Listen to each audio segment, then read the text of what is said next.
these 3 times. If it had not turned away, I would certainly have killed you by now, but I would have spared it. Balaam said to the angel of the Lord, I have sinned. I did not realize you were standing in the road to oppose me. Now if you are displeased, I will go back. Then the angel of the Lord said to Balaam, go with the men, but speak only what I tell you. So Balaam went with Balak's officials. We are reading. Now we'll sing Kannada hymn number 168, MD 17, 1 and 6 stanzas. Kannada hymn number 168, MD 17, 1 and 6 stanzas. 64. Kannada hymn number 164, MD 72.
Every good and perfect gift is from above, coming down from the Father of the heavenly lights, who does not change like shifting shadows.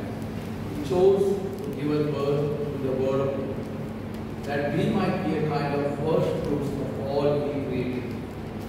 Listening and doing, my dear brothers and sisters, take note of this. Everyone should be quick to listen, slow to speak, and slow to become angry, because human anger does not produce the righteousness that God desires.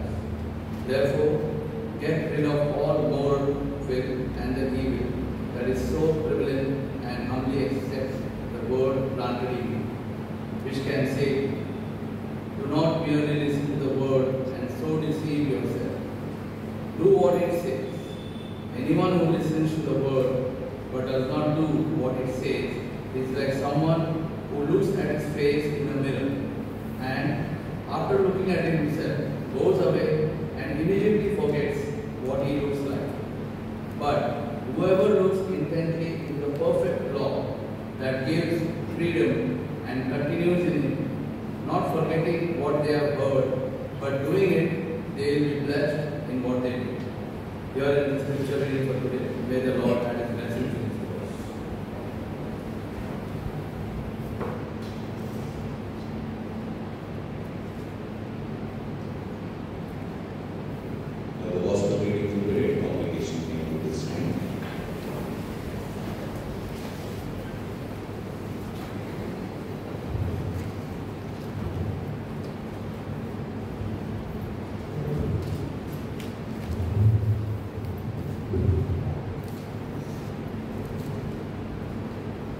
Gospel reading for today is taken from Gospel according to John, chapter 8, verses from 1 to 12.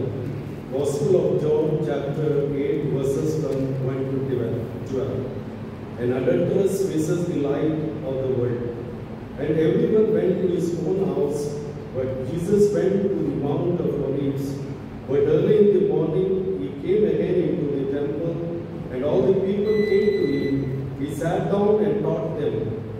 Then the scribes and Pharisees brought to him a woman caught in adultery, and when they had set her in the midst, they said to him, "Teacher, this woman was caught in adultery in the very act.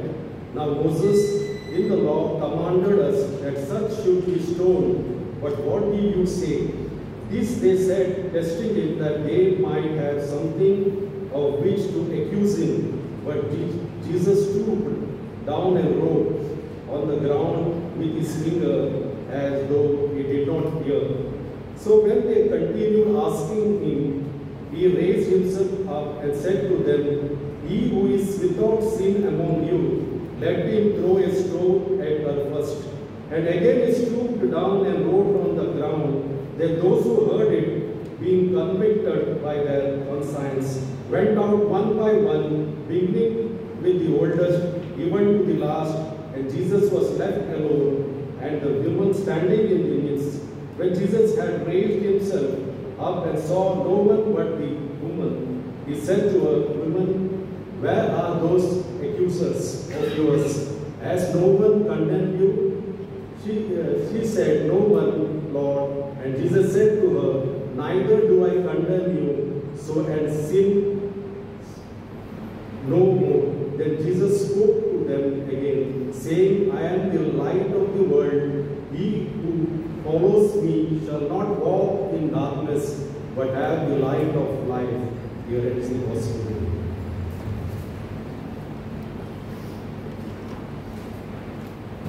ಕನಿಕರವಾದ ತಂದೆಯಾದ ದೇವರು ತನ್ನ ವಾಕ್ಯದಲ್ಲಿ ತನ್ನ ಪರಿಪೂರ್ಣ ಪ್ರೀತಿಯನ್ನು ನಮಗೆ ಪ್ರಕಟ ಮಾಡಿಕೊಟ್ಟು ಕ್ರಿಸ್ತ ಯೇಸುವಿನ ಮೂಲಕ ತೋರಿಬಂದಾದ ಕೃಪಾತಿಶಯದಲ್ಲಿ ಪಾಲುದಾರರಾಗಿ ನಮ್ಮನ್ನು ಕರೆದಿದ್ದಾನೆ.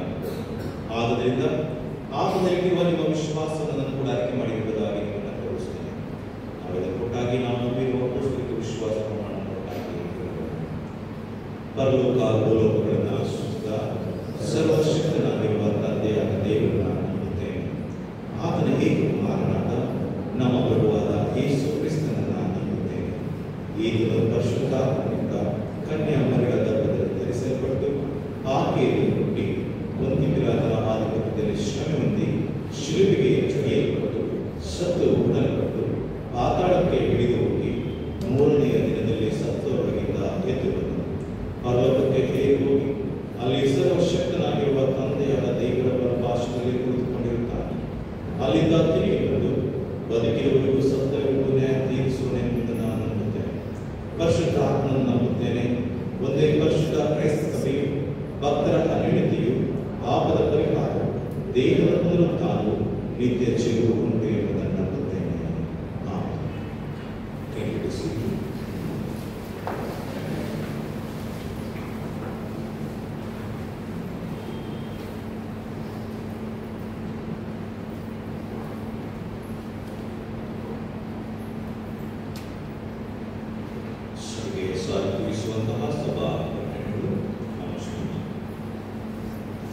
Last Sunday service offering 10,040 rupees, birthday offering 100 rupees, and 10,500 rupees.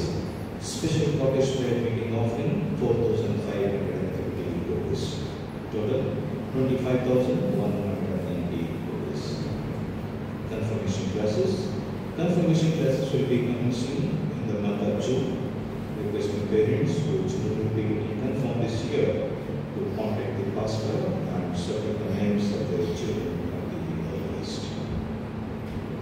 KPCA Platinum Jubilee Scholarship. The KPCA Platinum Jubilee Scholarship forms are available for students currently studying in first to standard 10th for academic year of 2025 and 2026. Requesting all the eligible candidates to kindly contact your local pastor, local elders for forms. The forms to be corrected will be filled and submitted to the KPCA office latest by Sunday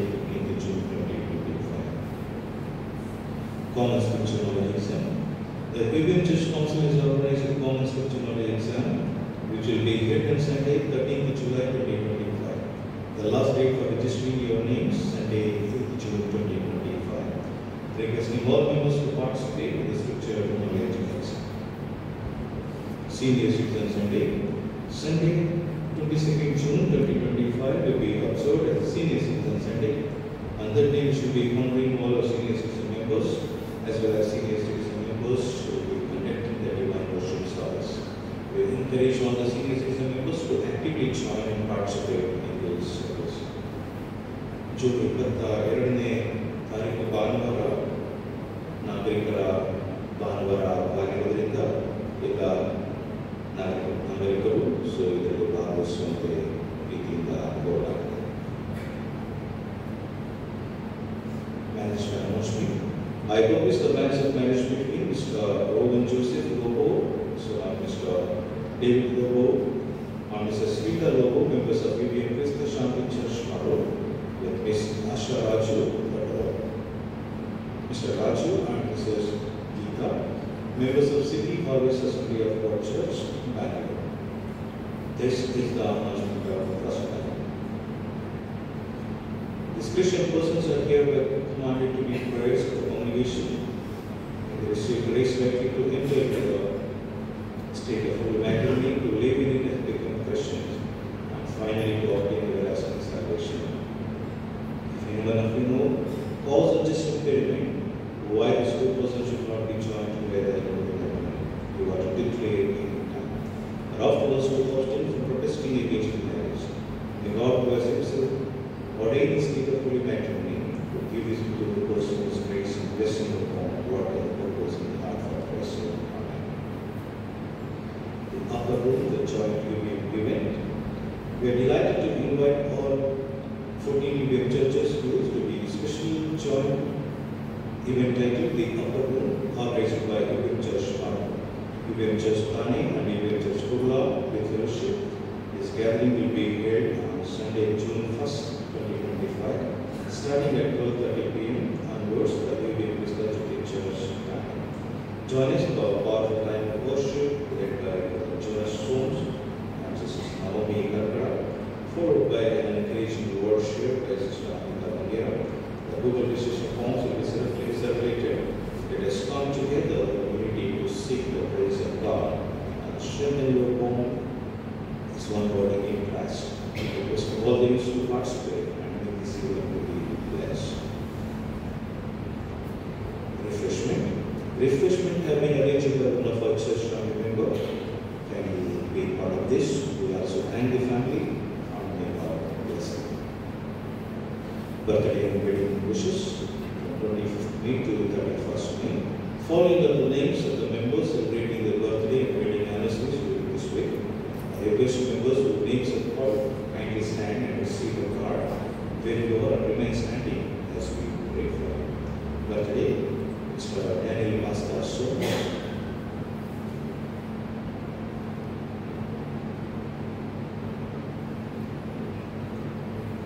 Mr. Austin Soames. Kindly stand up when your names are called out. Mrs. Sumati Mabin.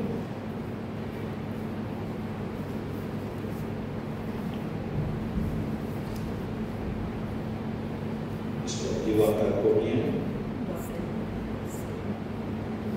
Mr. Benville Christopher Wagner. Ms. Cheryl Soames.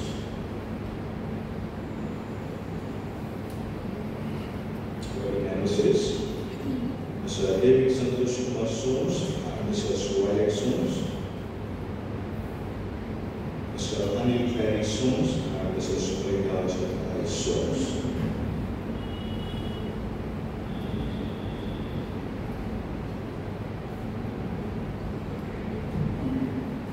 Let's go to God and pray. ಪ್ರಾರ್ಥನೆ ಮಾಡೋಣ. ಎಲ್ಲ ಒಳ್ಳೆಯ ವರದಾನಗಳಿಗೆ ಮೂಲ ಕರ್ತನು ನಿನ್ನ ಪ್ರೀತಿ ಕೃಪೆಯಿಂದ ನಮ್ಮನ್ನು ತುಂಬಿಸುವಾಗಲೇ ವಿಶೇಷವಾಗಿ ಈ ವಾರದಲ್ಲಿ ನಮ್ಮ ಜನ್ಮದಿನವನ್ನು ಹಾಗೂ ವಿವಾಹ ವಾರ್ಷಿಕೋತ್ಸವ ಆಚರಿಸುವಂಥ ಈ ಎಲ್ಲ ಪ್ರಿಯರಿಗಾಗಿ ನಾವು ನಿಮಗೆ ಸ್ತೋತ್ರವನ್ನು ಹೇಳ್ತೇವೆ. ಕಳೆದ ವಾರವೆಲ್ಲ, ಕಳೆದ ವರ್ಷವೆಲ್ಲ ಇವರನ್ನು ಕಾಪಾಡಿದ್ದೀರಿ, ನಡೆಸಿದ್ದೀರಿ, ಇವರು ಬೇಕಾದಂಥ ಆರೋಗ್ಯವನ್ನು ಕೊಟ್ಟಿದ್ದೀರಿ, ನಿನ್ನ ಮಾರ್ಗದಲ್ಲಿ ನಡೆಸಿದ್ದೀರಿ. ಅದಕ್ಕಾಗಿ ಸ್ತೋತ್ರ ಸ್ವಾಮಿ. ಕರ್ತನೆ, ಈ ವರ್ಷವೂ ಕೂಡ ಇವರನ್ನು ನೀನು ನಂಬಿಕೆಸ್ತಿದ್ದೇನೆ, ನಡೆಸು. ಆರೋಗ್ಯ, ನಿನ್ನ ಕೃಪೆ, ಸಂತೋಷ, ಸಮಾಧಾನದಿಂದ ಅವರನ್ನು ತುಂಬಿಸು, ನಡೆಸು.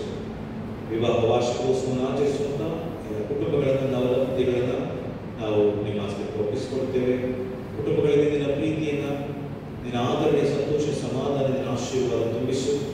ಮತ್ತಷ್ಟು ನಿನ್ನ ಪ್ರೀತಿಯ ಹೆಂಡತಿಯಲ್ಲಿ ಈ ಪ್ರಿಯ ಮಕ್ಕಳು ಮುಂದುವರಿಯುವಂಥ ಕೃಪೆ ನೀಡು. ಹಾಗೂ ನೀನು ತಾನೇ ಕುಟುಂಬಗಳನ್ನು ಸಂರಕ್ಷಿಸು, ಪರಿಪಾಲಿಸು, ಮುನ್ನಡೆಸು ದೇವ ಎಂಬುದಾಗಿ ನಾವು ಹೇಳುತ್ತೇವೆ. ಮೂಲಕವಾಗಿ ಕರ್ತನೆ, ನಿನ್ನ ಬಳಿಗೆ ಬಂದಂಥ ಎಲ್ಲ ಪ್ರಿಯರನ್ನ ನಿನ್ನ ಆಶೀರ್ವದಿಸಿ, ಮುನ್ನಡೆಸು ಎಂಬುದಾಗಿ ಹೇಳುತ್ತಾ ನಮ್ಮ ರಕ್ಷಕನಾದ ಯೇಸು ಕ್ರಿಸ್ತನ ನಾಮದಲ್ಲಿ ಬೇಡುತ್ತೇವೆ ನಮ್ಮ ತಂದೆಯೇ. ಆಮೆನ್.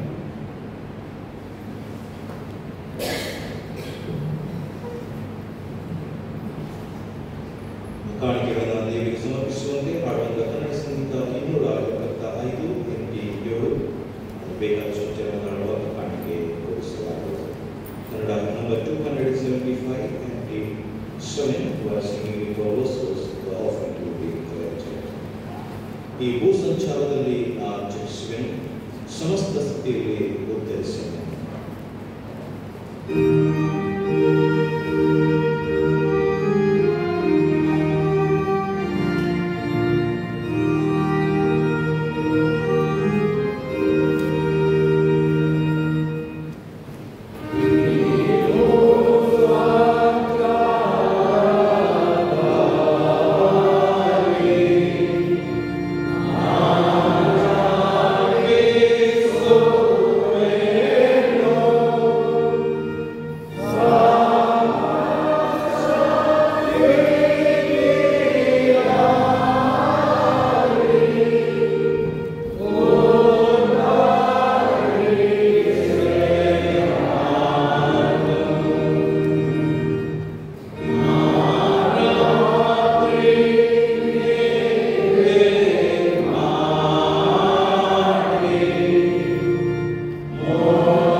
ನಿನ್ನ ಸಭೆಗೆ ಸಮರ್ಪಿಸಿರುವಂತಹ ಈ ಅಲ್ಪ ಕಾಣಿಕೆಯನ್ನು ನೀನು ಪಾವನೆ ಮಾಡು.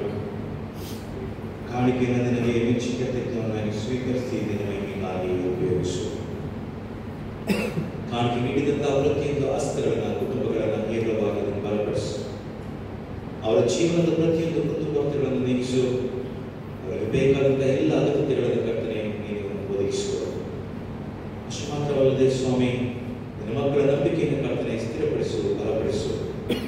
ಕರ್ತನೆ ನೀವು ತಾನೇ ಬೇಕಾದಂಥ ಬಲತ್ರಾಣವನ್ನು ನಿನ್ನ ಮಕ್ಕಳಿಗೆ ನೀಡುತ್ತೇವೆ ಎಂಬುದಾಗಿ ನಾವು ಹೇಳುತ್ತೇವೆ.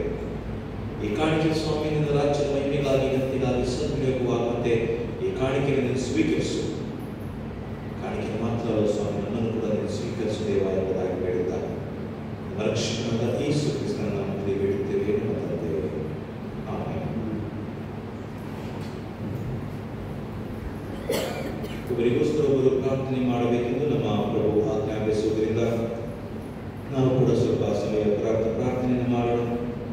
ಪ್ರತಿ ಪ್ರಾರ್ಥನೆ ನಂತರ ಸಭೆಯ ಪ್ರತ್ಯುತ್ತರ ಪ್ರಭುವೇ ನಮ್ಮ ಭಿನ್ನವನ್ನು ಕೇಳು ಎಂಬುದಾಗಿರು. ಪ್ರತಿ ಪ್ರಾರ್ಥನೆ ನಂತರ ಸಭೆಯ ಪ್ರತ್ಯುತ್ತರ ಪ್ರಭುವೇ ನಮ್ಮ ಭಿನ್ನವನ್ನು ಕೇಳು ಎಂಬುದಾಗಿರು. ವಿಶೇಷವಾಗಿ ನಮ್ಮ ದೇಶಕ್ಕಾಗಿ ಪ್ರಾರ್ಥನೆ ಮಾಡೋಣ. ಅತ್ಯಂತ ಕೃಪೆಯುಳ್ಳ ದೇವರೇ, ಒಡೆಯರ ಒಡೆಯನೇ, ನಮ್ಮ ದೇಶಕ್ಕಾಗಿ ನಾವು ಪ್ರಾರ್ಥಿಸುತ್ತೇವೆ ಸ್ವಾಮಿ. ಕರ್ತನೆ, ಇತ್ತೀಚಿನ ದಿನಗಳಲ್ಲಿ ಕರ್ತನೆ ಯುದ್ಧ, ಭಯ, ಬೇರೆ ಬೇರೆ ರೀತಿಯಾದಂತಹ ಸಮಸ್ಯೆಗಳಿಂದ ನಮ್ಮ ದೇಶ ಇನ್ನಿತರ ಸಮಸ್ಯೆಗಳಿಗೆ ಒಳಗಾಗುವುದನ್ನು ನಾವು ಕಾಣುತ್ತಿದ್ದೇವೆ. ಈ ದಿಸೆಯಲ್ಲಿ ನಮ್ಮ ದೇಶದ ಮೇಲೆ ನಿನ್ನ ಕೃಪೆ ತೋರು. ಪರಸ್ಪರ ದೇಶಗಳ ನಡುವೆ ಶಾಂತಿ ಸಮಾಧಾನವನ್ನು ನೀಡು. ದೇಶದಲ್ಲಿರುವಂತಹ ಎಲ್ಲ ನಾಗರಿಕ ಪ್ರಜೆಗಳನ್ನು ಕರ್ತನೆಯಿಂದ ಸಂರಕ್ಷಿಸು. ಮೂಲಕವಾಗಿ ನಿನ್ನ ಪ್ರಜೆಗಳನ್ನ ಸುಭದ್ರವಾದಂತಹ ಆಡಳಿತ ವ್ಯವಸ್ಥೆಯಲ್ಲಿ ನೀನು ನಡೆಸು. ದೇಶದಲ್ಲಿ ಸಮಾಧಾನ, ಸಂತೋಷ, ಪರೋಪಕಾರ, ಪ್ರಾಮಾಣಿಕತೆ, ನೀತಿ ಸಮಾಧಾನಗಳು ಈ ದೇಶದಲ್ಲಿ ನೆಲೆಗೊಳ್ಳುವಂತೆ ಕೃಪೆ ತೋರು ಎಂಬುದಾಗಿ ನಿಮ್ಮನ್ನು ವಿಜ್ಞಾಪಿಸುತ್ತೇವೆ. ಸಭೆ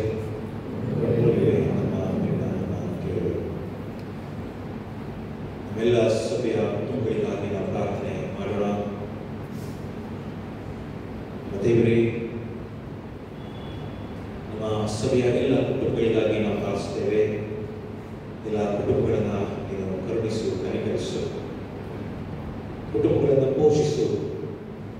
ಕುಟುಂಬಗಳನ್ನು ನೀನು ಕಟ್ಟು. ಕುಟುಂಬಗಳಲ್ಲಿ ಸಮಾಧಾನ ನೀಡು, ಪ್ರೀತಿ, ಅನ್ಯೋನ್ಯತೆ ನೀಡು. ಇರುವ ಎಲ್ಲ ವಿಧವಾದಂತಹ ಸಮಸ್ಯೆಗಳನ್ನು ಬಗೆಹರಿಸು. ಕರ್ತನೆ, ಯಾರೆಲ್ಲ ವಿವಿಧ ರೀತಿಯಾದಂತಹ ಸಂಕಷ್ಟಗಳಲ್ಲಿ ದಾಟಿ ಹೋಗುತ್ತಿದ್ದಾರೋ, ಅಸಮಾನತೆ, ಪರಸ್ಪರ ಸಮಾಧಾನ ಇಲ್ಲದಿರುವಿಕೆ, ಬೇರೆ ಬೇರೆ ರೀತಿಯಾದಂತಹ ಕೌಟುಂಬಿಕವಾದಂತಹ ಕಲಹಗಳು, ಕೌಟುಂಬಿಕವಾದಂತಹ ಸಮಸ್ಯೆಗಳು, ಇಂಥ ಸ್ಥಿತಿಯಲ್ಲಿ ದಾಟಿ ಹೋಗುತ್ತಿರುವಂತಹ ಕುಟುಂಬಗಳ ಮೇಲೆ ನಿನ್ನ ಕೃಪೆ ತೋರು. ಸಮಾಧಾನ, ಒಗ್ಗಟ್ಟು, ಐಕ್ಯತೆ, ಪ್ರೀತಿ ನಿನ್ನ ಕುಟುಂಬಗಳ ಮೇಲೆ ತೋರುತ್ತಿರುವ ಎಂಬುದಾಗಿ ನಾವು ಹೇಳುತ್ತೇವೆ. ವಿಶೇಷವಾಗಿ ಸ್ವಾಮಿ, ಇಂದು ಬೇರೆ ಬೇರೆ ರೀತಿಯಾದಂತಹ ರೋಗಾಣುಗಳು, ಬೇರೆ ಬೇರೆ ರೀತಿಯಾದಂತಹ ಸಮಸ್ಯೆಗಳು ಎದುರಾಗುತ್ತಿರುವಲ್ಲಿ ಸಭೆಯ ಎಲ್ಲ ಕುಟುಂಬಗಳನ್ನು ಕರ್ತನೆ ನೀನು ಸಂರಕ್ಷಿಸು. ಬರುವಂತಹ ಎಲ್ಲ ವಿಧವಾದಂತಹ ರೋಗ ರುಚಿಗಳಿಂದ ನಮ್ಮನ್ನು ತಪ್ಪಿಸು, ಕಾಪಾಡು, ಸಂರಕ್ಷಿಸು. ವಿಶೇಷವಾಗಿ ನಮ್ಮ ಎಲ್ಲ ಹಿರಿಯ ನಾಗರಿಕರನ್ನು ಕರ್ತನೆ ನೀನು ಆಶೀರ್ವದಿಸು. ಅವರಿಗೆ ಬೇಕಾದ ಉತ್ತಮವಾದಂತಹ ಆರೋಗ್ಯ ನೀಡು. ದೇವಾಲಯದ ತಲೆ ಎತ್ತಿರುವಂತಹ ಈ ರೀತಿಯಾದಂತಹ ರೋಗ ರುಚಿಗಳಿಂದ ಇವರನ್ನು ಕಾಪಾಡು. ಹಾಗೂ ಮಕ್ಕಳ ಮೇಲೆ ನಿನ್ನ ಕೃಪೆ ತೋರು. ಮಕ್ಕಳನ್ನು ಸಂರಕ್ಷಿಸು. ಮಕ್ಕಳಿಗೆ ಬೇಕಾದಂತಹ ಆರೋಗ್ಯಗಳು, ನಿನ್ನ ಸಮಾಧಾನ, ದೇವ ವಿಶೇಷವಾಗಿ ಜ್ಞಾನ, ಬುದ್ಧಿ, ತಿಳುವಳಿಕೆಯನ್ನು ನೀನು ನೀಡಿ ನಡೆಸುತ್ತೇವೆ ಎಂಬುದಾಗಿ ನಾವು ಹೇಳ್ತೇವೆ. ಹಾಗೂ ನಮ್ಮ ಸಭೆಯ ಎಲ್ಲ ಕುಟುಂಬಗಳ ಮೇಲೆ ನಿನ್ನ ದಿವ್ಯ ಆಶೀರ್ವಾದ, ನಿನ್ನ ಆರೋಗ್ಯಗಳ ಹಸ್ತ ಪ್ರತಿಯೊಂದು ಕುಟುಂಬದ ಮೇಲೆ ಇರಲಿ ಎಂಬುದಾಗಿ ನಾವು ನಿಮ್ಮನ್ನು ವಿಜ್ಞಾಪಿಸುತ್ತೇವೆ. ಸಭೆ ಪ್ರಭುವೇ, ನಮ್ಮ ಕೇಳು. ಮರಣದ ಗಳಿಗೆಯನ್ನು ನೆನಪು ಮಾಡಿಕೊಳ್ಳೋಣ. ಪ್ರಭುವೇ, ನಮ್ಮ ಸುತ್ತಲೂ ಕಾವಲಾಗಿದ್ದು ಹೋಗುವುದಿಲ್ಲ. ನಮ್ಮನ್ನು ಕಾಪಾಡುವುದಕ್ಕೆ ನಿನ್ನ ಪರಿಶುದ್ಧ ದೂತರನ್ನು ಕಳುಹಿಸಿ ಈಗಲೂ ಮರಣದ ಗಳಿಗೆಯಲ್ಲಿ ನಮಗೆ ಸಹಾಯ ಮಾಡು. ಅತ್ಯಂತ ಕನಿಕರವುಳ್ಳ ತಂದೆಯೇ, ನಮ್ಮ ರಕ್ಷಕನಾದ ಕ್ರಿಸ್ತನ ನಾಮದಲ್ಲಿ ವಿನಯದಿಂದ ಪ್ರಾರ್ಥಿಸುವ ನಮ್ಮ ಭಿನ್ನವನ್ನು ಕೇಳು. ಸರಿ ಪ್ರಭುವೇ, ನಮ್ಮ ಭಿನ್ನವನ್ನು ಕೇಳು. ಆಮೇಲೆ ಸರ್ವದ ಮೇಲೆ ಕುಳಿತುಕೊಳ್ಳಿ.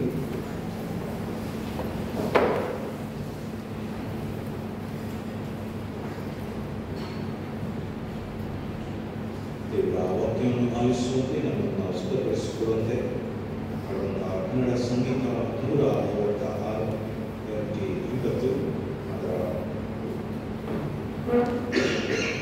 1, 4 ಮತ್ತು 5ನೇ ಚರಣವನ್ನು ಆರಂಭ. So join together with singing Kannada number 156 2080. So sing verse 1, 4, 5. ಸ್ವಾಮಿ ದರ್ಶನವಾಗಿ ಭಕ್ತ ಸಭೆ ಕೂಡಿದೆ.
ಕರ್ತನ ಪ್ರಸನ್ನತೆ ದೇವರ ನಡೆಸುವಿಕೆ ನಮ್ಮ ಮಧ್ಯೆ ಎಚ್ಚರಿಸಬೇಕಾಗಿ ದೇವರನ್ನ ಬೇಡೋಣ.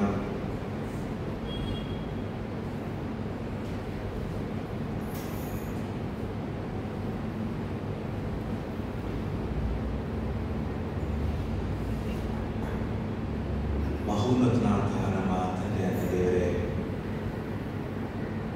ಈ ಸಮಯದಲ್ಲಿ ನಾವು ನಿನ್ನ ವಾಕ್ಯವನ್ನು ಕೇಳಿಸುವುದಕ್ಕೆ ನಾವು ಸಿದ್ಧರಾಗಿ ಬಂದಿದ್ದೇವೆ. ನಮ್ಮ ಸಂಗಡ ನೀನು ಮಾತನಾಡು. ನಮ್ಮ ಕಣ್ಣುಗಳನ್ನು ತೆರೆ ಮಾಡು. ನಿನ್ನ ಧರ್ಮಶಾಸ್ತ್ರದ ಮಹತ್ವಗಳನ್ನು ನಾವು ಕಂಡುಕೊಳ್ಳುವಂತಹ ಕೃಪೆಗೆ ನಡೆಸು. ದೇವರೇ, ವಾಕ್ಯವನ್ನು ಸಾರುವಂಥದ್ದು ನಾನಲ್ಲ ಸ್ವಾಮಿ, ದೇವರಾತ್ಮನು ತಾನೇ ನನ್ನ ಮೂಲಕ ನೀನು ಮಾತನಾಡು. ಆ ಮೂಲಕವಾಗಿ ನಮ್ಮ ಹೃದಯಗಳನ್ನು, ಮನಸ್ಸುಗಳನ್ನು ಬಲಪಡಿಸು, ನಮ್ಮ ಆಲೋಚನೆಗಳನ್ನು ಸ್ಥಿರಪಡಿಸು. ನೀವು ತಾನೇ ಮಹಿಮೆ ತಿರುಗುವುದಿಲ್ಲ ಎಂಬುದಾಗಿ ನಾವು ಬೇಡುತ್ತೇವೆ. ಯೇಸು ಕ್ರಿಸ್ತನ ನಾಮದಲ್ಲಿ ಬೇಡುತ್ತೇವೆ ನಮ್ಮ ತಂದೆಯೇ. ಆಮೆನ್. ಕೂತ್ಕೊಳ್ಳಿ.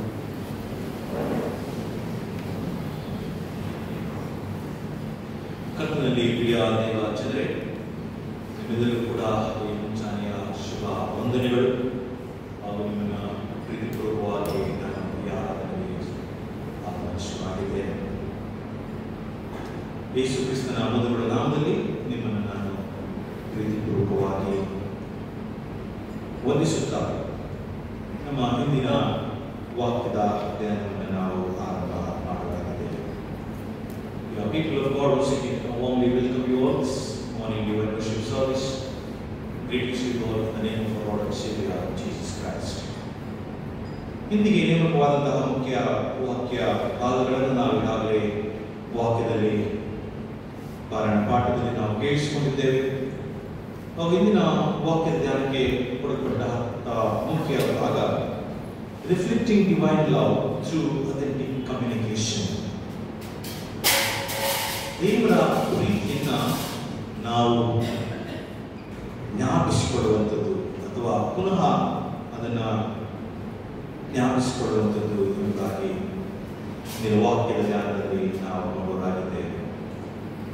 ಶ್ರೀ ಯೋಹಾನನ ಸುವಾರ್ತೆ 8ನೇ ಅಧ್ಯಾಯ 1ರಿಂದ 12 ವಚನಗಳು. The Gospel of John chapter 8 verse 1 to 12.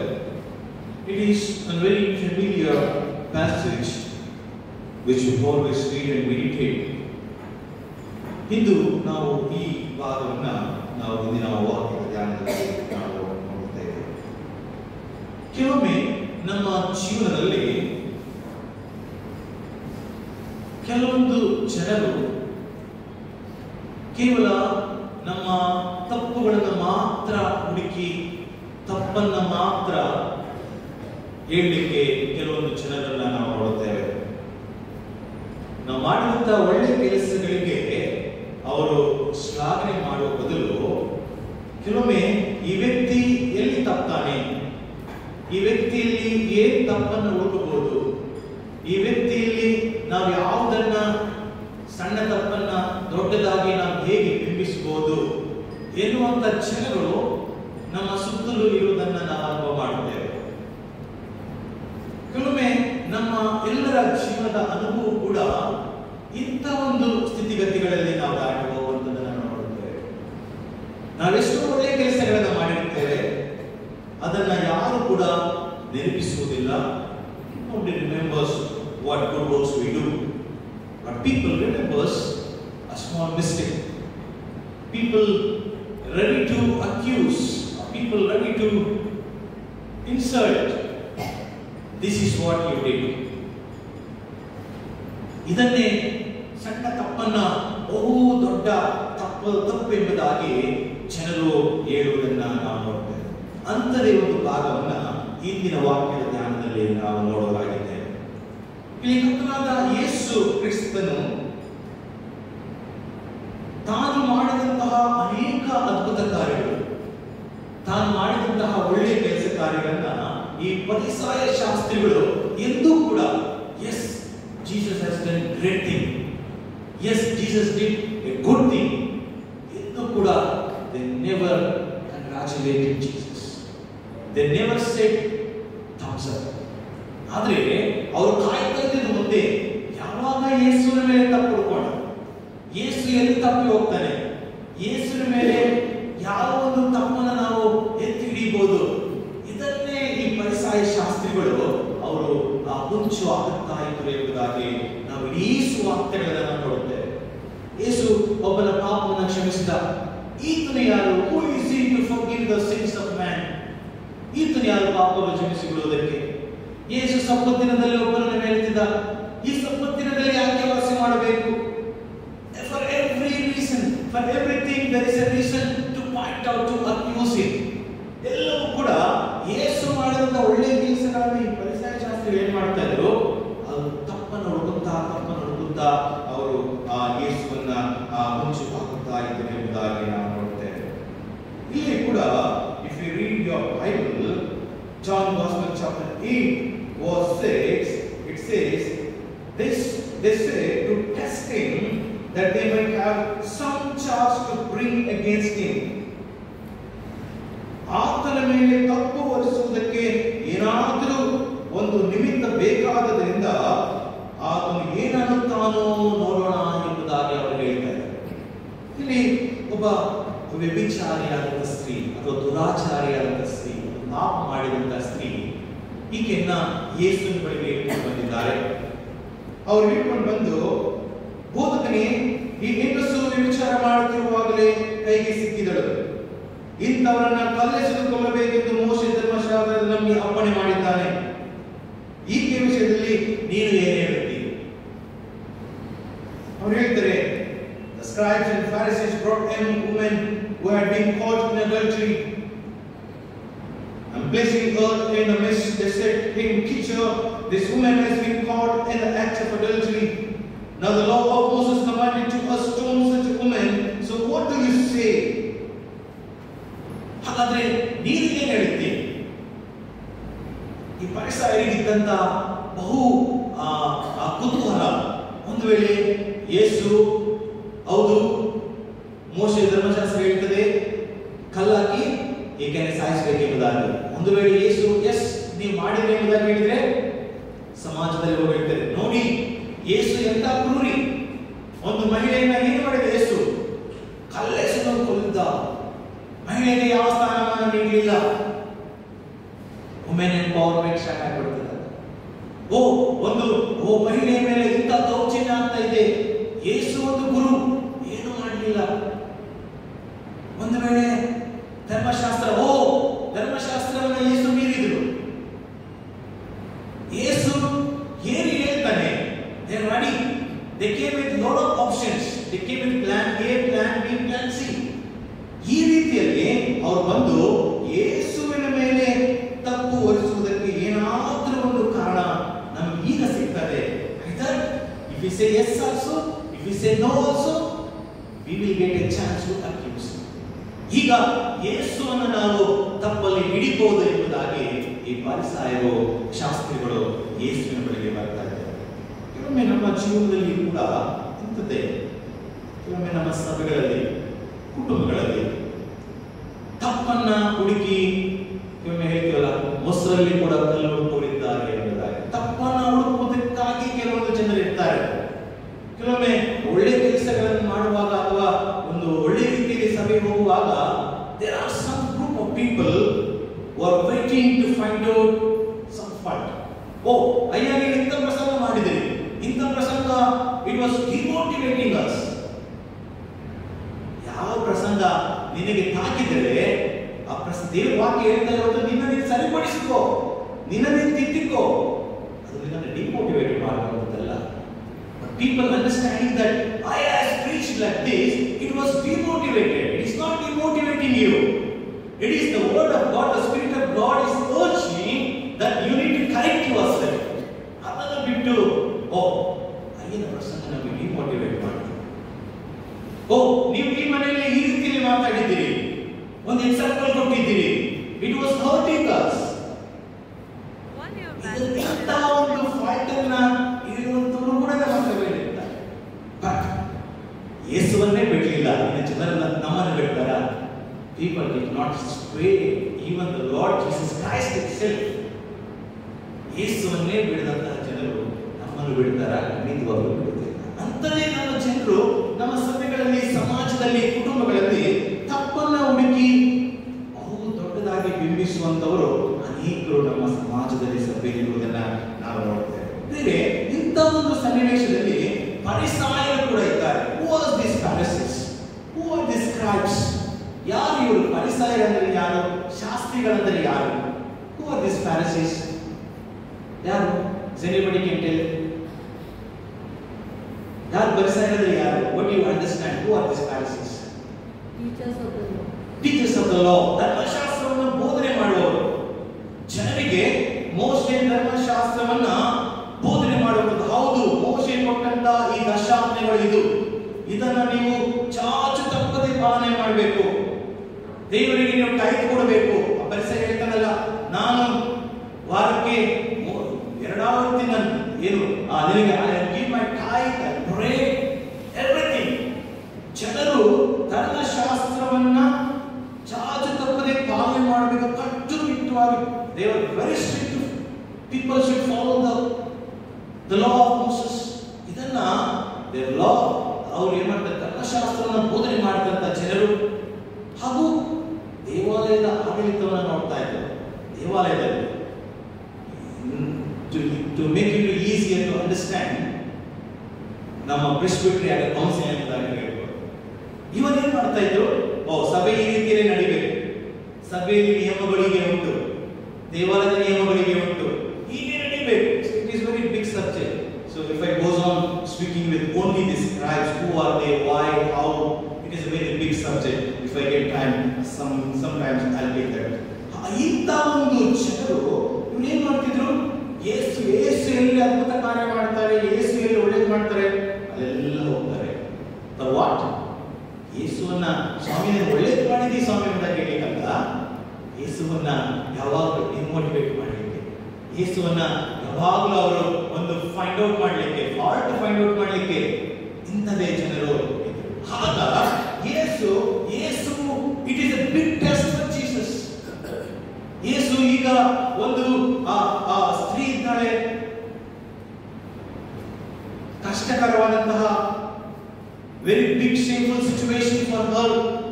ಇಂಥ ಒಂದು ಸ್ಥಿತಿಯಲ್ಲಿದ್ದಂತಹ ಎ ಸಿನ್ಫುಲ್ ವುಮೆನ್, ಇಂಥ ಒಂದು ಸ್ಥಿತಿಯಲ್ಲಿ ಇರುವಂತಹ ಒಂದು ಸ್ತ್ರೀಯನ್ನ ಇವರು ಕೇಳ್ಕೊಂಡು ಬಂದಿದ್ದಾರೆ. According to the narratives, she was caught in a very act of adultery. She was guilty before the face of the Lord and before the world. ಇಂಥ ಒಂದು ಸ್ಥಿತಿಯಲ್ಲಿರುವಂತಹ ಈ ಒಂದು ಸ್ತ್ರೀಯನ್ನ ಇವರು ಕೇಳ್ಕೊಂಡು ಬಂದಿದ್ದಾರೆ. James chapter 2 verse 10 it says, for whoever keeps the whole law but fails in one point has become guilty of all.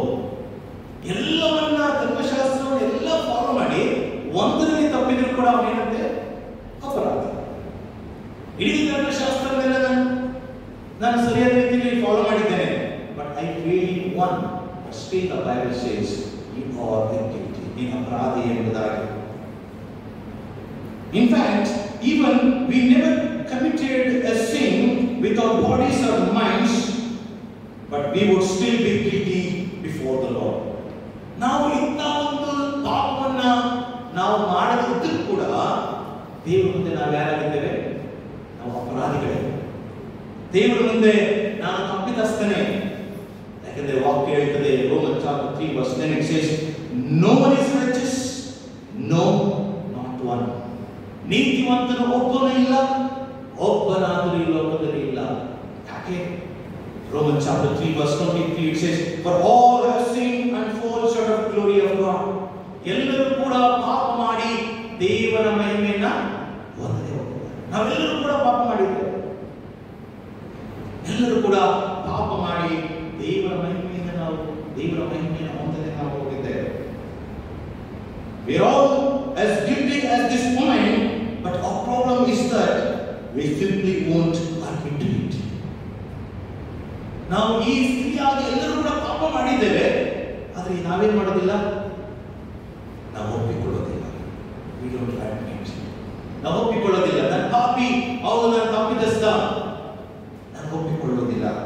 ಆದ್ದರಿಂದ Bible Proverbs chapter 28 verse 13 says, whoever conceals his transgression will not prosper, but he who confesses and forsakes them will obtain mercy. ದೋಷಗಳನ್ನು ಮುಚ್ಚಿಕೊಳ್ಳುವವನಿಗೆ ಶುಭ ದೊರಕೋದಿಲ್ಲ. ಯಾರು ಅದನ್ನು ಒಪ್ಪಿಕೊಂಡು ಬಿಟ್ಟು ಬಿಡ್ತಾರೋ ಅವನಿಗೆ ದೇವರ ಕರುಣೆ ದೊರೆಯುತ್ತದೆ ಎಂಬುದಾಗಿ. ಒಮ್ಮೆ ನಮ್ಮಲ್ಲಿ ಅನೇಕ ತಪ್ಪುಗಳು ಇರ್ತದೆ. ಯಾರು ಕೂಡ ನನ್ನ ತಪ್ಪನ್ನು ಹೇಳ್ಬಾರ್ದು. Nobody should point out my fault. But ನನ್ನ ತಪ್ಪನ್ನು ಹೇಳುವಾಗ ಸಿಟ್ಟು ಬರ್ತದೆ. But I am ready to find out somebody's fault. ಅದರಲ್ಲಿ ನಾನು ಬಹಳ ಜಾಣ, ಅದರಲ್ಲಿ ನಾನು ತುಂಬ interested. But when people they find out my fault, my guilt, my sin, I must do that. I'm not ready to agree. I'm not ready to accept. Do you agree with me or not? Yes. ಕೆಲವೊಮ್ಮೆ ನನ್ನದು ತಪ್ಪಲ್ಲಿ ಯಾರು ಹೇಳುವಾಗ ನಾವು ಒಪ್ಕೊಳ್ಳೋದಿಲ್ಲ. But ವಾಕ್ಯ ಹೇಳ್ತದೆ, ದೋಷಗಳನ್ನು ಮುಚ್ಚಿಕೊಳ್ಳುವವನಿಗೆ ಶುಭ ತಪ್ಪುವುದಿಲ್ಲ. ಯಾರು ಒಪ್ಪಿಕೊಂಡು ಬಿಟ್ಟು ಬಿಡ್ತಾರೋ ಅವರಿಗೆ ಮಾತ್ರ ದೇವರ ಕರುಣೆ ದೊರಕದೆ ಎಂಬುದಾಗಿ. ಬೇರೆ ಇಂಥ ಒಂದು ಸ್ಥಿತಿಗತಿಯಲ್ಲಿ ನಾವು ಹೋಗುವಾಗ ಯೇಸು ಮಾಡಿದಂತಹ ಈ ಕಾರ್ಯವನ್ನು ನಾವು ನೋಡೋದಾದ್ರೆ ಅದನ್ನು ನೋಡುವಾಗ ಅವನು ಏನು ಹೇಳುತ್ತಾನೆ ನೋಡೋಣ ಎಂಬುದಾಗಿ ಆತನನ್ನ ಕೇಳುತ್ತಿರುವಾಗ, ಆದರೆ ಯೇಸು ಹೋಗಿಕೊಂಡು ಬೆರಳಿನಿಂದ ನೆಲದ ಮೇಲೆ ಬರೆಯುತ್ತಾ ಇದ್ದನು ಎಂಬುದಾಗಿ. So Jesus went down and wrote with his finger on the ground. ಯೇಸು ಅವರು ಹೇಳ್ತಿದ್ದಾರೆ, ಯೇಸು ಏನ್ ಮಾಡ್ತಿದ್ದಾರೆ? ನೆಲದ ಮೇಲೆ ಆತನ ಬರೀತಾರೆ. What he wrote 2025 years back, Jesus wrote something in the ground with his finger. What he wrote? ಏನು ಬರ್ತಿರ್ಬೋದ? We do not know what he wrote. He might be wrote the 10 Commandments. He might be wrote the Leviticus chapter 20 verse 10. He might be wrote your sins have been forgiven. We do not know what he wrote. ಆತನು ನೆಲದ ಮೇಲೆ ಹೋಗಿಕೊಂಡು ಬರೆಯುತ್ತಾ ಇದ್ದನು. ಅವರು ಆತನನ್ನು ಬಿಡದೆ ಕೇಳುತ್ತಿರುವಾಗ ಆತನು ನೆಟ್ಟಿಗೆ ಕೂತುಕೊಂಡು ಅವರಿಗೆ, ನಿಮ್ಮಲ್ಲಿ ಪಾಪವಿಲ್ಲದವನು ಯಾರೋ ಅವನೇ ಮೊದಲು ಆಕೆಯ ಮೇಲೆ ಕಲ್ಲನ್ನು ಹಾಕಲಿ ಎಂದು ಹೇಳಿದನು. ಯೇಸು ಹೇಳು ಹೇಳು, ಎಂತ ಮಾಡ್ಬೇಕು ಹೇಳು ಹೇಳು ಹೇಳು. ನಾವು ಸಹ ಹಾಗೆ ಹೇಳ್ತೀವಲ್ಲ, ಹೇಳು ಯೇಸು ಹೇಳು, ಎಂತ ಮಾಡಬೇಕು ಎಂಬುದಾಗಿ. As he continued to ask him, he stood up and said to them, let him who is without sin among you to be the first throw a stone at her. ಇನ್ನು ಪಾಪವಿಲ್ಲದವನು ಯಾರಿದ್ರೆ ಅವನು ಈಕೆ ಮೇಲೆ ಕಲ್ಲೊಡೆಯಲಿ. ಹೌದು, ಮೋಶೆ ಧರ್ಮಶಾಸ್ತ್ರ ಹೇಳ್ತದೆ, ವಿಚಾರದಲ್ಲಿ ಸಿಕ್ಕಿ ಬಿದ್ದವನನ್ನ ನೀವು ಕಲ್ಲೆಸೆದು ಕೊಲ್ಲಬೇಕು ಎಂಬುದಾಗಿ. ಹಾಗಾದ್ರೆ ನೀವ್ಯಾರು ಪಾಪ ಮಾಡಲಿಲ್ವೋ? ನೀವ್ಯಾರು ತಪ್ಪು ಮಾಡಲಿಲ್ವೋ? ಯೇಸು ಮಾತು ಹೇಳಿದ ಕೂಡಲೇ ಎಲ್ಲರೂ ಕಲ್ತೆ ಹಾಕಿದ್ರ? They came forward to put a stone on her. ಏನ್ ಮಾಡಿದ್ರು? ಯಾರು ಕಲ್ಲ ಹಾಕ್ಬೋದಿತ್ತು ಆಕೆಗೆ? Who can put the stone? Except Jesus. ಯೇಸು ಒಬ್ಬರು ಬಿಟ್ಟು ಬೇರೆ ಯಾರು ಕೂಡ ಅಲ್ಲಿ ಪರಿಶುದ್ಧರಾಗಿ. But as I said, they are committed sins, but they don't act it. ಕರ್ತನಲ್ಲಿ ಪ್ರಿಯ ದೇವಜನರೇ, ಎಲ್ಲರೂ ಕೂಡ ಹಿಂದೆ ಹೊರಟು ಹೋಗ್ತಾರೆ. ಆತನು ತಿರುಗಿ ಬಗ್ಗಿಕೊಂಡು ನೆಲದ ಮೇಲೆ ಬರೀತಾರೆ. Again, verse 8, and once more he bent down and wrote on the ground. ತಿರುಗಿ ಆತನು ಬಗ್ಗಿಕೊಂಡು ಬರೀತಾ ಇದ್ದನು. ಆ ಮಾತನ್ನು ಕೇಳಿ ತಾವೇ ಪಾಪಿಗಳೆಂದು ಮನಸ್ಸಿನಲ್ಲಿ ತಿಳಿದುಕೊಂಡು ಹಿರಿಯರು ಮೊದಲುಗೊಂಡು ಕಿರಿಯವರಿಗೂ ಒಬ್ಬರ ಹಿಂದೊಬ್ಬರು ಹೊರಗೆ ಹೋದರು. Soon as Jesus said this statement, ಏನಾಯ್ತು? From small to big, ಎಲ್ಲರೂ ಕರ್ಕೊಂಡು ಬಂದಿದ್ದಾರೆ. ಇವತ್ತು ಯೇಸು ದೊಡ್ಡ ತಪ್ಪಲ್ಲಿ ಸಿಕ್ಕಾಕೊಂಡಿದ್ದಾರೆ. ಬನ್ನಿ ಬನ್ನಿ, ಎಲ್ಲರೂ ಬನ್ನಿ, let us fight for justice. ಅದೇನಾಯ್ತು? ಯೇಸು ಹೇಳಿದ ಮಾತನ್ನ ಅವರು ಕೇಳಿದ ಕೂಡಲೇ, when they heard it, they went away by one, beginning with the older ones, and Jesus was left alone with the woman standing before him. ಎಲ್ಲರೂ ಕೂಡ ಹೊರಗೆ ಹೋಗ್ತಾರೆ. ಯೇಸು ಒಬ್ಬನೇ ಉಳಿದನು. ನಡುವೆ ನಿಂತಿದ್ದ ಹೆಂಗಸು ಅಲ್ಲೇ ಇದ್ದಳು. ತಿರುಗಿ ಯೇಸು ನೆಟ್ಟಿಗೆ ಕೂತ್ಕೊಂಡು ಆ ಸ್ತ್ರೀಯನ್ನು ನೋಡಿ, ಸ್ತ್ರೀಯನ್ನೇ ಹೊರತು ಯಾರನ್ನು ನೋಡದೆ, ಅಮ್ಮ, ನಿನ್ನ ಮೇಲೆ ತೋರಿಸುವವರಿದ್ದಾರೆ, ನಿನಗೆ ಯಾರು ಶಿಕ್ಷೆ ವಹಿಸಲಿಲ್ಲವೋ ಅಂದರು. ಯಾರೂ ವಿಧಿಸಲಿಲ್ಲ ಸ್ವಾಮಿ. ಆಗ ಯೇಸು ಆಕೆಗೆ, ನಾನು ನಿನಗೆ ಶಿಕ್ಷೆ ವಿಧಿಸುವುದಿಲ್ಲ, ಹೋಗು, ಇನ್ನು ಮೇಲೆ ಪಾಪ ಮಾಡಬೇಡ. And Jesus said, neither do I condemn you, go from now, no sin no more. Sin no more. ಇದು ಪಾಪ ಮಾಡಬೇಡ. ಯಾರು ಕೂಡ ನಿನ್ನನ್ನ ಶಿಕ್ಷಿಸಲಿಕ್ಕೆ ಸಾಧ್ಯ ಇಲ್ಲ. ಪಾಪ ಮಾಡಬೇಡ. ಕರ್ತನಲ್ಲಿ ಪ್ರಿಯ ದೇವ ಜನರೇ, ಕರ್ತನಾದ ಯೇಸು ಕ್ರಿಸ್ತನು 2025 ವರ್ಷಗಳ ಹಿಂದೆ ಇಂಥದೇ ಗಿಲ್ಟಿ ಸಿನ್ಫುಲ್ ಸಿಚುವೇಶನ್ ಅಲ್ಲಿ ಇದ್ದಂತ ನಮ್ಮನ್ನು ಕರ್ತನಾದ ಯೇಸು ಕ್ರಿಸ್ತನು ಶಿಕ್ಷಿಸಲಿಲ್ಲ. ಅಗೇನ್ ಇಲ್ಲಿ ತಿರುಗಿ ನಾವು ನೋಡ್ತೇವೆ, again he went and wrote something in the ground. What he wrote we do not know, but your sins have been forgiven. ಮಗಳೇ, ನಿನ್ನ ಪಾಪಗಳು ಕ್ಷಮಿಸಲ್ಪಟ್ಟಿದೆ ಎಂಬುದಾಗಿ ಆತನು ಬರೆದಿರಬೇಕೇನೋ. ಆದರೆ ಯೇಸು ಇಲ್ಲಿ ಎಲ್ಲರೂ ಕೂಡ ಬಿಟ್ಟು ಹೋಗ್ತಾರೆ. ಆ ಪರಿಸರ ಶಾಸ್ತ್ರಿಗಳು ಗೊತ್ತಾಯ್ತು, ಅವ್ರ ಮನಸ್ಸಿನಲ್ಲಿ ಹೇಳ್ತಿದ್ದಾರೆ, ನಾವು ಪಾಪಿಗಳಾಗಿದ್ದೇವೆ. ಹೌದು, ನಾವು ಕೂಡ ಪಾಪಿಗಳೇ. We are not deserved, we are not deserved, or we are not unfit, we are not fit. ನಾವು ಯೋಗ್ಯರಲ್ಲ. ಕಲ್ಲಾಕಲಿಕ್ಕೆ ನಾವು ಕೂಡ ಯೋಗ್ಯರಲ್ಲ ಎಂಬುದಾಗಿ ನಾವು ಹಿಂದೆ ಹೋಗುವುದಲ್ಲ. ನಾವು what A sympathetic saviour we have this morning. ಇಷ್ಟೆಲ್ಲ ಜನರು ಬಂದಾಗ ಅಲ್ಲಿ ಅನೇಕರಿದ್ದಾರೆ ಈಕೆ ಕುರಿತಾಗಿ ತಪ್ಪು ಹೇಳಿಕೆ, ಈಕೆ ಕುರಿತಾಗಿ ಮರ್ಸಿ, ಕಂಪ್ಯಾಷನ್. ಒಬ್ಬರು ಕೂಡ ಈಕೆ ಪರವಾಗಿಲ್ಲ. ಇವೊಮ್ಮೆ ನಮ್ಮ ಸಿಚುವೇಶನ್ಸ್ ಹಾಗೆ ಆಗ್ತದೆ. ಎಲ್ಲರೂ ಕೂಡ ನಮ್ಮನ್ನ ತಪ್ಪು ಹೊರಿಸುವುದಕ್ಕೆ ಹೇಳ್ತಾರೆ. ಒಬ್ಬರು ಕೂಡ ನಮ್ಮ ಮೇಲೆ ನಮ್ಮ ಪರವಾಗಿ ಮಾತಾಡಲಿಕ್ಕೆ ಯಾರು ಬರೋದಿಲ್ಲ. But no matter whoever it may be, the sympathetic savior is with us. ಆ ಕರುಣೆಯುಳ್ಳ ಕರ್ತನು ನಮ್ಮ ಸಂಗಡ ಇದ್ದಾನೆ. ಆ ಕರುಣೆಯುಳ್ಳ, ಆ ಕೃಪೆಯುಳ್ಳ, ಕ್ಷಮಿಸುವಂತ ಕರ್ತನು ನಮ್ಮ ಸಂಗಡ ಇದ್ದಾನೆ. Everybody went out. ಆದರೆ ಯೇಸು ಹೇಳ್ತದೆ, ಆ ಯೇಸು ನೆಟ್ಟಿಗೆ ಕೂತುಕೊಂಡು ಆ ಸ್ತ್ರೀಯನ್ನೇ ಹೊರತು ಯಾರನ್ನು ನೋಡದೆ, ಅಮ್ಮ ನಿಮ್ಮ ಮೇಲೆ ತಪ್ಪು ಹೊರಿಸುತ್ತಾಗಿದ್ದಾರೆ. He faced her. Only Jesus could have cleared all types of stress, all types of sorrows, all types of shame. ಯಾರು ಕೂಡ ಆಕೆಯನ್ನು ಬಿಡಿಸೋರು ಇರಲಿಲ್ಲ. Only he stood up before her. He was the only one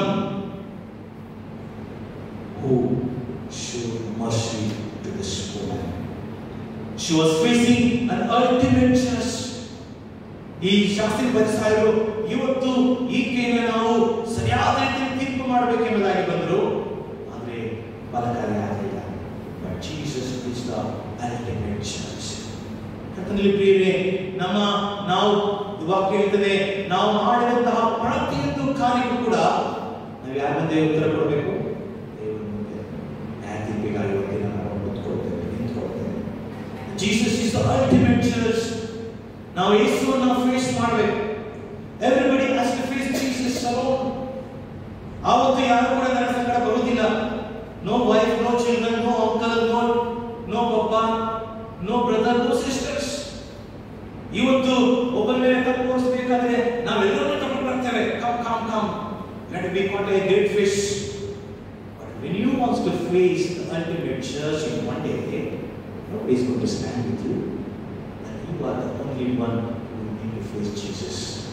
ಯೇಸು ನ್ಯಾಯ ತೀರ್ಪಿನಲ್ಲಿ ನ್ಯಾಯಾಧಿಪತಿಯಾಗಿ ನ್ಯಾಯ ತೀರಿಸುವುದಕ್ಕೆ ಬರುವಾಗ ಯೇಸುವನ್ನ ನಾನು ಕೊನೆಯ ನನ್ನ ಸಂದೇಶವೇ.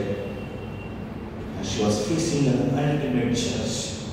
ಯೇಸುವನ್ನ ಆಕೆ ನೋಡುವಾಗ ಯೇಸು ಆಕೆಯನ್ನು ಶಿಕ್ಷಿಸಲಿಲ್ಲ, ಬದಲಾಗಿ he was a sympathetic savior. ಯೇಸು ಆಕೆಯನ್ನು ಕ್ಷಮಿಸಿ ಆಕೆ ಮೇಲೆ ದಯೆ ತೋರಿಸಿ he forgave her. A new Lord, a new life. ಅದನ್ನ ಹೇಳ್ತಾನೆ, ಯೇಸು ನಾನು ನಿನಗೆ ಶಿಕ್ಷೆ ವಿಧಿಸುವುದಿಲ್ಲ, ಹೋಗು, ಇನ್ನು ಮೇಲೆ ಪಾಪ ಮಾಡಬೇಡ. Verse 12 it says, again Jesus spoke to them saying, I am the light of the world. Whoever follows me will not walk in the darkness, but will walk in the light of life. ಲೋಕಕ್ಕೆ ಬೆಳಕಾಗಿದ್ದೇನೆ. ನನ್ನನ್ನು ಅನುಸರಿಸುವನು ಕತ್ತಲೆಯಲ್ಲಿ ನಡೆದೆ, ಬೆಳಕಿನಲ್ಲಿ ಅವನು ನಡೆಯುತ್ತಾನೆ ಎಂಬುದಾಗಿ. ಬೇರೆ ನಾವು ಲೋಕದ ಲೋಕರಕ್ಷಕನಾದ ಕರ್ತನಾದ ಯೇಸು ಕ್ರಿಸ್ತನನ್ನು ಅನುಸರಿಸ್ತಾ ಇದ್ದೇವೆ. ಕತ್ತಲೆಯಲ್ಲಿ ನಡೆಯುವಂಥದ್ದಲ್ಲ, ಬದಲಾಗಿ ಕತ್ತಲೆಯನ್ನು ಬಿಟ್ಟು ಬೆಳಕಾಗಿ ಬಂದಂತಹ ಲೋಕರಕ್ಷಕನಾದ ಬೆಳಕಿನ ಮಾರ್ಗದಲ್ಲಿ ನಾವು ನಡೆಯಬೇಕೆಂಬುದಾಗಿ ದೇವರು ನಮಗೆ ವಾಕ್ಯದ ಮೂಲಕವಾಗಿ ತೋರ್ಪಡಿಸಿ ಹೇಳುವನಾಗಿದ್ದಾನೆ. That day she found a new Lord, a new life into her life. ಅದೇ ರೀತಿಯಾದಂತಹ ಜೀವನ ನಮಗೂ ಕೂಡ ದೇವರು ನೀಡುವಾಗಿದೆ. ಇಂತಹ ಒಂದು ಸ್ಥಿತಿಗತಿ ನಾವಿದ್ದೇವೆಯೋ, might be the world is looking at us. Oh, you are in a sinful situation. You are passing through a lot of shame, a lot of crisis. You are alone. But there is a sympathetic Savior who can shake your life. There is a sympathetic Savior who forgives you. There is a sympathetic Savior who redeems you. Let us come to the Lord. ಆತನ ಬಳಿಗೆ ಬರೋಣ, ಆತನಲ್ಲಿ ಕ್ಷಮೆಯನ್ನು ಬೇಡೋಣ. ಆತನು ಆ ಬೆಳಕನ್ನು ನಮಗೆ ನೀಡುವಾತನಾಗಿದ್ದಾನೆ. Let us close our eyes and look to God. Maybe like this woman, your life has been flickered and rent by sin. Maybe you have been hurt by religious people. Maybe you are looking for a compassionate Savior,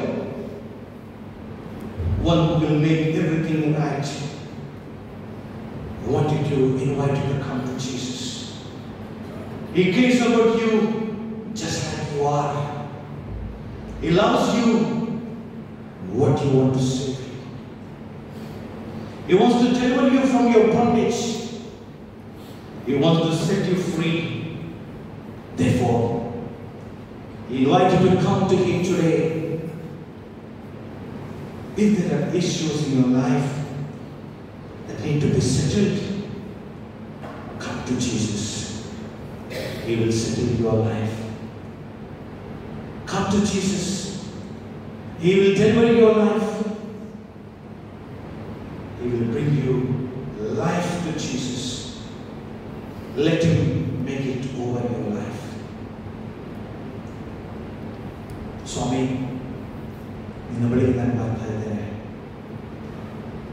ನನಗೆ ಆಗುತ್ತಿರುವಂತಹ ಅನ್ಯಾಯದಲ್ಲಿ ನನ್ನ ಜೊತೆಯಲ್ಲಿ ನ್ಯಾಯಕ್ಕಾಗಿ ನಿಲ್ಲುವರು ಒಬ್ಬರು ಇಲ್ಲ.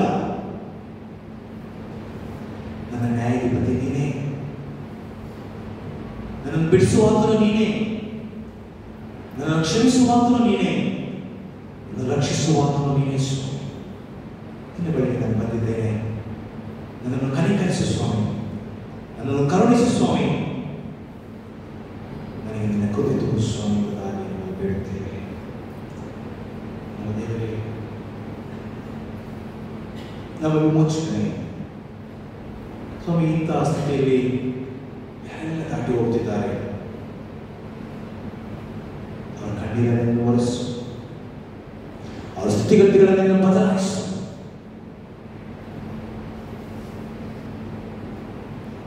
ನನ್ನನ್ನು ಅನುಸರಿಸುವನು ಕತ್ತಲೆಯಲ್ಲಿ ನಡೆಯದೆ ಬೆಳಕಿನಲ್ಲಿ ನಡೆಯುತ್ತಾನೆ ಎಂಬುದಾಗಿ ವಾಕ್ಯವಿಲ್ಲದೆ ನಾವು ಬೆಳಕಿನ ಮಾರ್ಗದಲ್ಲಿ ನಡೆಯುವಂಥ ಕೃಪೆಗೆ ನಮ್ಮನ್ನು ನಡೆಸು ಸ್ವಾಮಿ. ಕರ್ತನೆ, ವಾಕ್ಯದ ಮೂಲಕವಾಗಿ ನಮ್ಮ ಸಂಗಡ ಮಾತನಾಡಿದಕ್ಕಾಗಿ ನನಗೆ ಸ್ತೋತ್ರ. ನಮ್ಮಲ್ಲಿ ನಿನ್ನ ಜೀವನ ತುಂಬಿದಕ್ಕಾಗಿ ನನಗೆ ಸ್ತೋತ್ರ. Thank you, Jesus, for all which you have done for my life. Thank you, Jesus, for taking out my shame, taking out my sinful things on the cross to redeem, to deliver, to give me the everlasting life, Lord. ದೇವರೇ, ನನ್ನ ಮೇಲಿದ್ದಂಥ ಎಲ್ಲ ಶಾಪ ಮರಣಗಳನ್ನು ನೀನು ಆ Calvary ಶಿಲುಬೆಯಲ್ಲಿ ಹೊತ್ತುಕೊಂಡು ನನಗೆ ನೀಡಿದಂತಹ ಆ ಬಿಡುಗಡೆಗಾಗಿ ನನಗೆ ಸ್ತೋತ್ರ ಹೇಳ್ತೇನೆ ಸ್ವಾಮಿ. ಕರ್ತನೆ, ನಮ್ಮನ್ನು ಆಶೀರ್ವದಿಸು, ನಮ್ಮ ನಡೆಸು, ಕಾಪಾಡಿ. ಯೇಸು ಕ್ರಿಸ್ತನ ನಾಮದಲ್ಲಿ ಬೇಡುತ್ತೇವೆ ನಮ್ಮ ತಂದೆ. ಆಮೆನ್.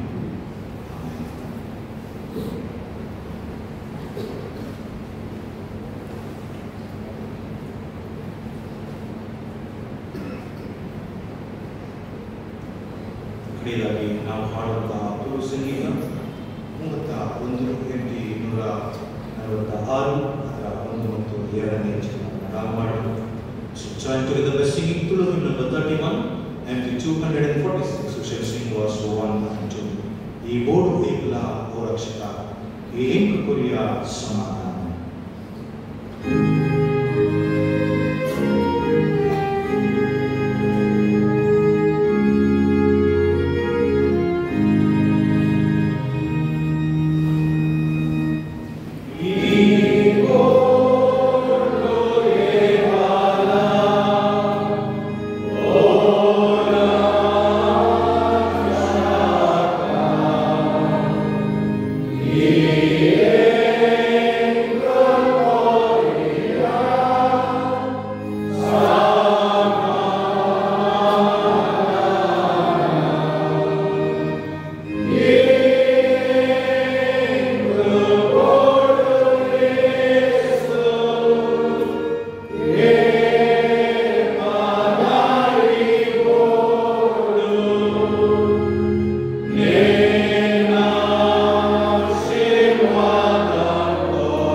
ವಿಶ್ವಾಸದಿಂದ ದೇವರ ಆಶೀರ್ವಾದವನ್ನು ಹೊಂದಿಕೊಳ್ಳೋಣ.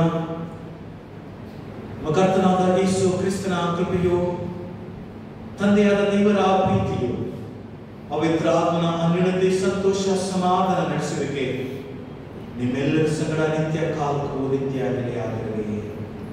ಆಮೆನ್.